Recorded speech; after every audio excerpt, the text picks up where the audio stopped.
അസ്സലാമു അലൈക്കും വറഹ്മത്തുള്ളാഹി വബറകാതുഹു.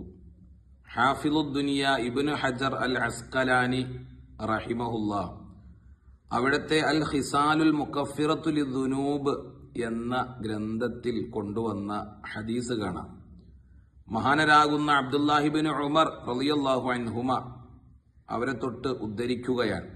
ഖാല റസൂലുള്ളാഹി സ്വല്ലല്ലാഹു അലൈഹി വസല്ലം, അല്ലാഹുവിന്റെ ഹബീബ് പറഞ്ഞു, മൻ സ്വാമ യൗമ അറഫ, അറഫ ദിവസം ആരെങ്കിലും നോമ്പനുഷ്ഠിച്ചാൽ ഗുഫിറ ലഹു മാ തഖദ്ദമ മിൻ ദംബിഹി വമാ തഅഖറ, അവന്റെ മുൻകഴിഞ്ഞതും വരാനിരിക്കുന്നതുമായ പാപങ്ങളെ അള്ളാഹു പുറത്തു കൊടുക്കുന്നതാണ്.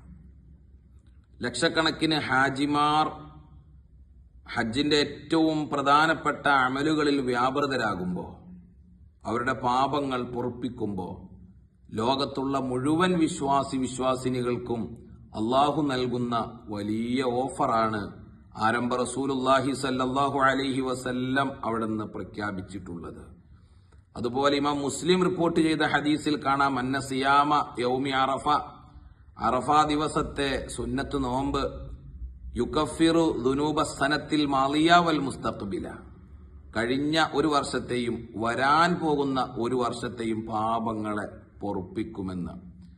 വരാൻ പോകുന്ന ഒരു വർഷമെന്ന് പറയുമ്പോൾ ഈ നോമ്പെടുക്കുന്നവർ ഒരു വർഷം കൂടെ ജീവിച്ചിരിക്കും എന്നതിലേക്കൊരു സൂചന കൂടെ ഈ ഹദീസിലുണ്ട് എന്ന് മഹാനാകുന്ന റഈസുൽ മുഫസ്സിരീൻ ഇബ്നു അബ്ബാസ് റളിയല്ലാഹു അൻഹു വിശദീകരിക്കുന്നുണ്ട്.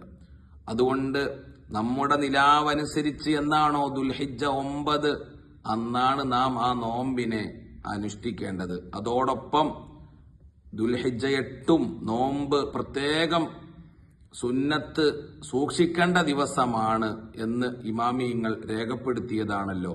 അതുകൊണ്ട് ഈ വർഷത്തെ ഹാജിമാർ അറഫയിൽ സംഗമിക്കുന്ന ശനിയാഴ്ചയും അതുപോലെ ഞായറാഴ്ചയും അഥവാ ദുൽഹിജ്ജ 8-ന്റെയും അതുപോലെ 9-ന്റെയും നോമ്പ് പ്രത്യേകം ശ്രദ്ധിക്കണം. യജമാനനായ റബ്ബ് തൗഫീഖ് നൽകട്ടെ, സകല പാപങ്ങളും മാപ്പ് നൽകട്ടെ.